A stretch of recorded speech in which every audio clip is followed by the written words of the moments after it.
Hi Rahul. എത്ര നേരായെന്നറിയോ ഞാൻ കാത്തിരിക്കുന്നേ. ഇരുന്നിരുന്ന് മടുത്തു. സോറി മുത്തേ. വാ കേറി വാ.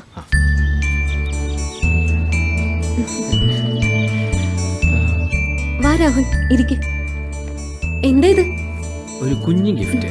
Many many happy returns of the day. Thank you. ഇരിക്ക്.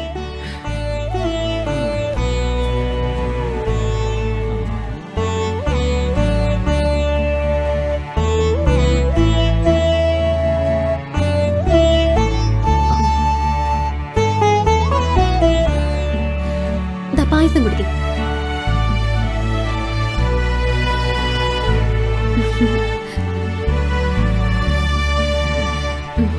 പായസം നിന്നെ പോലെ തന്നെ. എന്താ? നല്ല മധുരമുണ്ട്. അമ്മ എന്തി?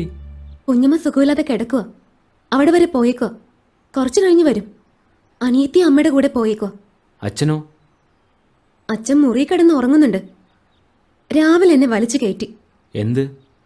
ഞാൻ പറഞ്ഞിട്ടില്ലേ, എപ്പോഴും കുടിയാ.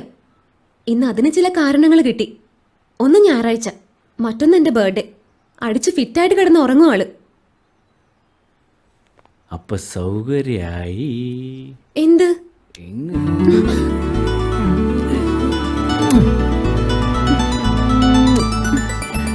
മതി മതി. പിന്നെ നമ്മുടെ ടീമൊക്കെ കൂടി ഉച്ചയ്ക്ക് ഒരു പരിപാടി പ്ലാൻ ചെയ്തിട്ടുണ്ട്. അപ്പം എന്തായാലും അവരോട് കൂടെ എനിക്ക് പോകണം. സോറിടാ, ആരെയും വിളിക്കാനുള്ളൊരു മൂഡിലല്ലായിരുന്നു ഞാൻ. അതാ അവരെ വിളിക്കാഞ്ഞ്. പിന്നെ ഊണ് കഴിക്കാതെ ഞാൻ വിടില്ല. അപ്പോഴേക്കും അമ്മയും വരും. ഇല്ല മുത്തേ, നിന്നെ കാണാൻ പോരുന്നു എന്ന് ഞാൻ അവിടെ പറഞ്ഞിട്ടുള്ളൂ. ബർത്ത്ഡേ കാര്യം ഞാൻ പറഞ്ഞിട്ടില്ല. ഫുഡ് ഒരുമിച്ച് കഴിച്ചില്ലെങ്കിൽ അവർക്കതൊരു വിഷമാവില്ലേ? എന്നാലും ആദ്യമായിട്ട് വന്നിട്ട് ഊണ് കഴിക്കാതെ എങ്ങനെയാ? പായസം കുടിച്ചില്ലേ, പിന്നെ ഉമ്മയും വെച്ചില്ലേ, അപ്പോഴേ എന്റെ വയർ നിറഞ്ഞു. വിട് വിട്, പോ പോ.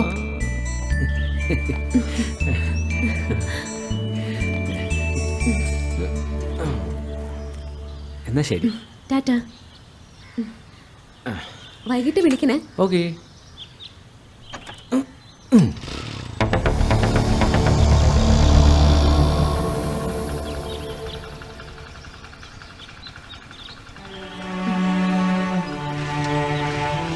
ബൈ.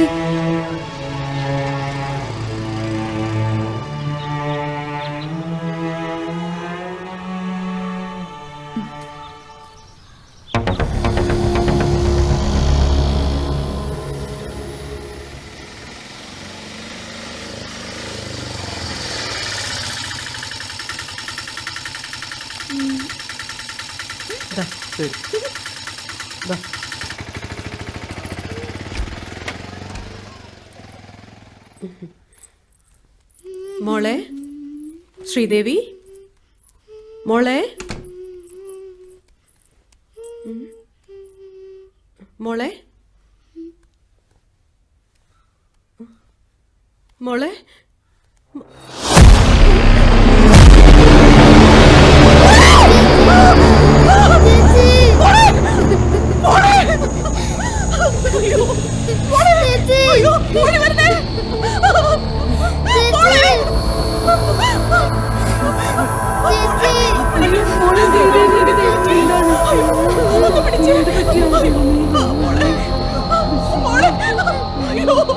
മോളെ